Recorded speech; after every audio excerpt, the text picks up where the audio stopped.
Pour une fois, cette vidéo dispose d'une petite voix off. Après avoir démonté la rampe d'injection, le collecteur d'admission et les bougies, ça c'est le trou des bougies, on voit également le trou des injecteurs et l'admission d'air.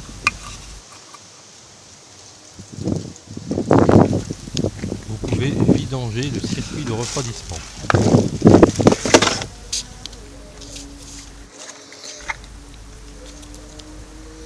Pour cela, il faut tout d'abord ouvrir le bouchon de remplissage, puis le petit robinet de vidange. Vous pouvez arracher le bouchon, c'est le plus vite. À présent, vous pouvez vidanger l'huile. Dans cet ordre, ça évite de mettre de l'eau dans l'huile si vous comptez la réutiliser. Pour ouvrir le bouchon de l'huile, il n'y a pas besoin d'outils spécifiques, une simple pince fera l'affaire.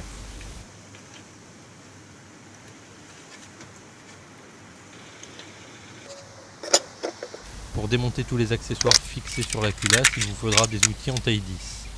Moi j'ai tout cela et ce tournevis télescopique.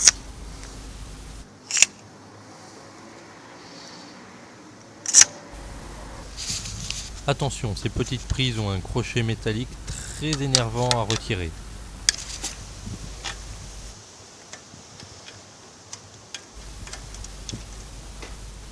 Voici le calostat. Celui-ci est un peu trafiqué, mais bon. Je vous conseille de le changer car c'est une pièce qui vieillit, on va dire, et qui peut causer de gros problèmes comme un joint de culasse. Pour démonter l'échappement, il vous faudra du 13. Vous pouvez laisser le collecteur en place et seulement le débrancher de l'échappement. Il ne gêne pas. Après avoir tout démonté,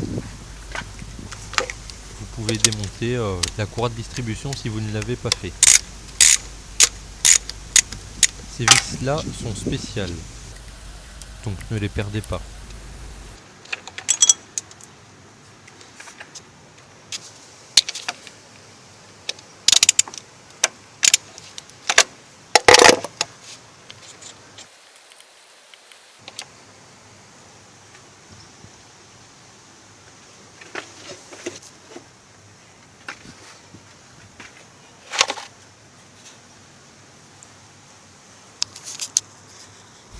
Pour vous débarrasser de ces encombrants fils de bougie, vous pouvez les numéroter en mettant le numéro correspondant sur la tête de Delco.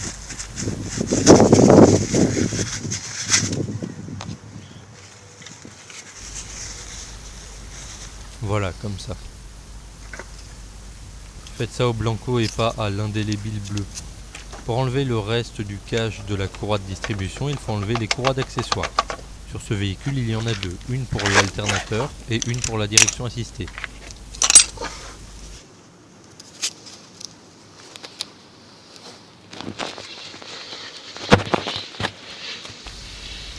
Pour détendre la courroie de la direction assistée, il vous faut un embout ou une clé de 5.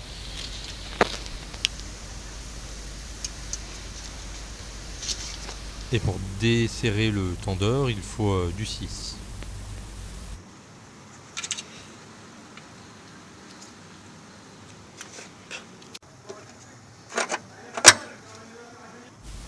Là aussi c'est du 13.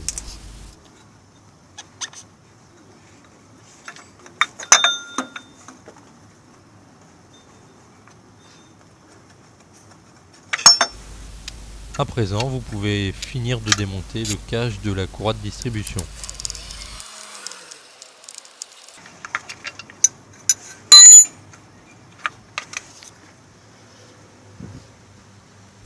Avant de la retirer, faites des marquages sur la poulie d'arbre à cames et la poulie du vilebrequin.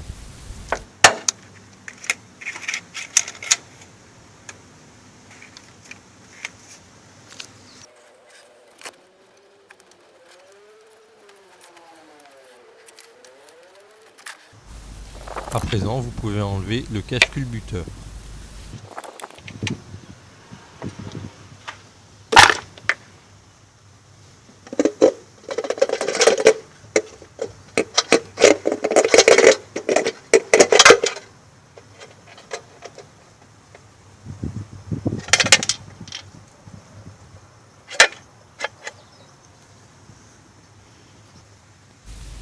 démonter la culasse, il faut dévisser ses vis. Pour les démonter, il vous faudra une douille très solide en taille 11, comme par exemple une pour une clé à choc, car sinon vous allez tout simplement la bousiller. Après les avoir démontés, vous pouvez enlever les culbuteurs.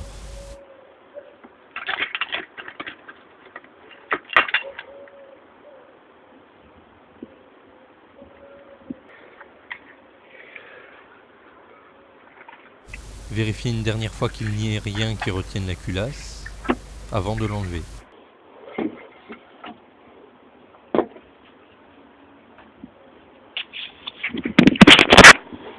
Oui, je tiens le téléphone avec la bouche. On peut voir que le joint de culasse est plus que usé. On voit bien à quel endroit le circuit d'eau communiquait avec le cylindre.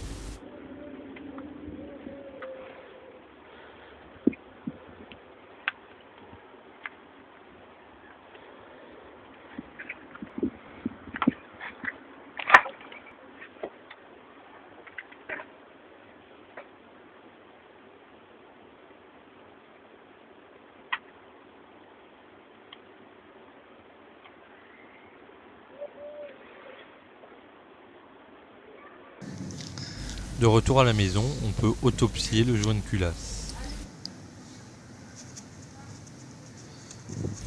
On voit que la partie où il y avait le circuit d'eau se désagrège complètement.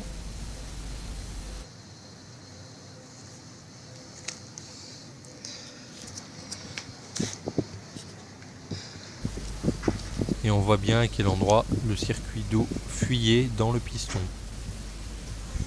Voici ce que ça donne une fois nettoyé. C'est pas terrible, mais ça part pas. Voici les outils utilisés.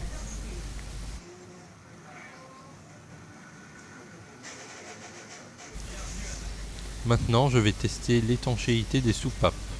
Pour cela, je peux mettre de l'eau. Je remplis les 4 à ras-bord d'eau.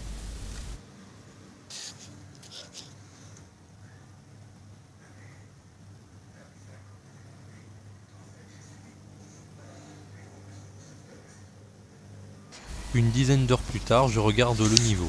C'est à moitié vide, mais ils ont tous à peu près le même niveau. Ça a dû s'évaporer. 20 heures plus tard, c'est pratiquement vide. Les 4 ont à peu près le même niveau. Ça m'a l'air normal. Je vais également tester l'étanchéité des segments de piston. Pour cela, il ne faut pas utiliser de l'eau. De l'huile ou du diesel fera parfaitement l'affaire. Dans mon cas, n'ayant pas de diesel sous la main, j'ai mis de l'huile. J'ai mis exactement une demi-phalange de petits doigts de profondeur.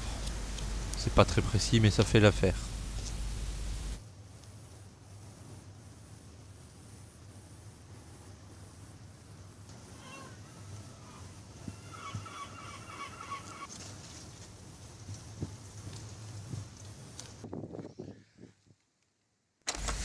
Pour nettoyer l'espèce de matière indéterminée qui s'était accumulée, je la détache avec un tournevis et je l'aspire avec un aspirateur.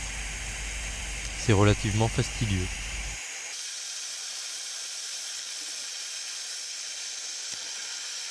Après ça, pour nettoyer le plan de joint, je protège toutes les parties où il y a le circuit d'huile qui passe pour ne pas mettre de saleté dedans.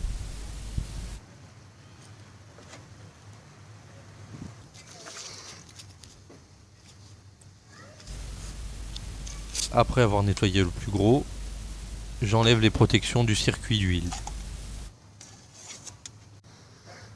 Je finis de nettoyer, notamment les parties autour du circuit d'huile, puis avec les mains pas trop sales, je mets le joint de culasse.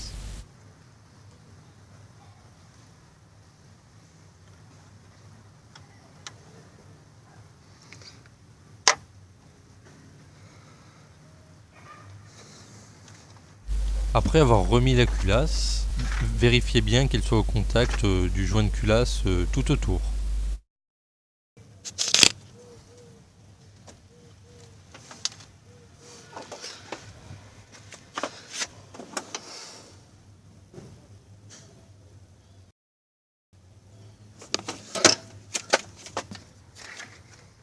Avant de remettre les culbuteurs, je mets de l'huile sur les cames de l'arbre à cames et dans le trou des paliers de l'arbre à cames pour qu'au premier démarrage, il y ait de l'huile. Je fais pareil au niveau du culbuteur. Toutes les parties mobiles doivent être soigneusement graissées.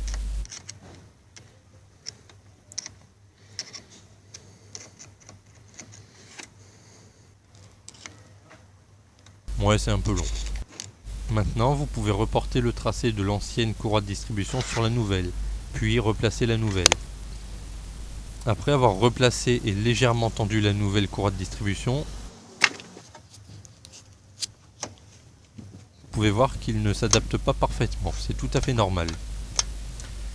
Il faut visser les vis jusqu'au contact, sans serrer.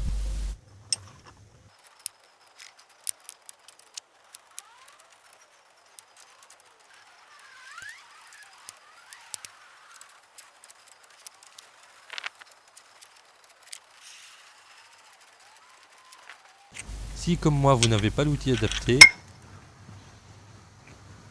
il faut une douille de 20 ou de 21, je n'en ai qu'une de 23.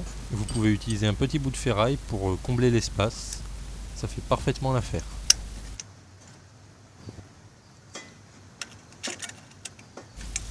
Il faut faire au moins 2 tours de moteur pour vérifier qu'il n'y ait pas de blocage. À certains moments c'est plus dur, c'est normal, c'est à cause des ressorts de soupape, mais ça ne doit jamais bloquer. Si ça bloque, c'est probablement que vous vous êtes râpé en mettant la courroie de distribution.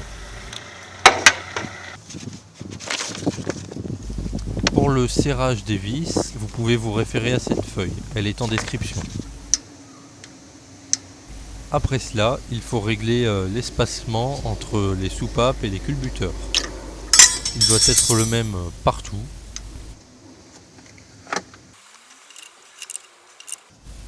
Comme cale d'espacement, j'ai utilisé une lame de scie à faire qui a à peu près la bonne taille. Je vous conseille de faire ça avec des cales prévues pour, mais je n'en avais pas sous la main.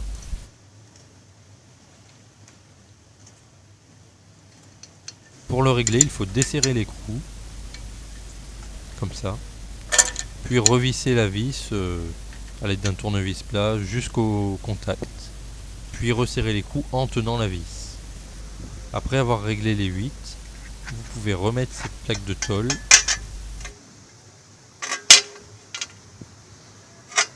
puis les petits trucs pour espacer,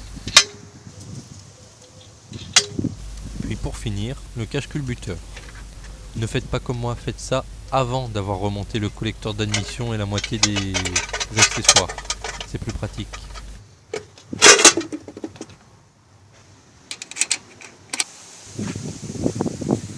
Après avoir bien tout remonté et rebranché la batterie, vous pouvez aller démarrer.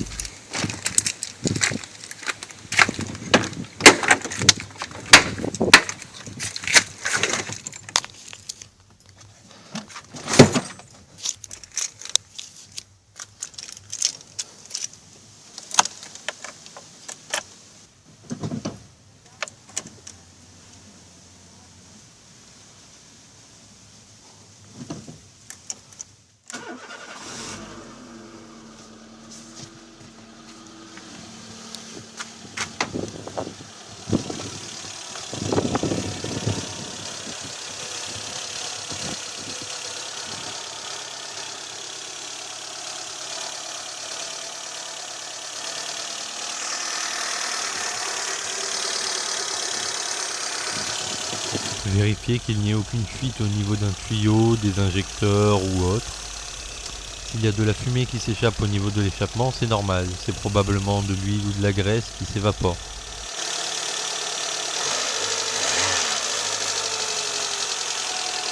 C'est la fin. Vous pouvez poser vos questions en commentaire s'il vous manque une information.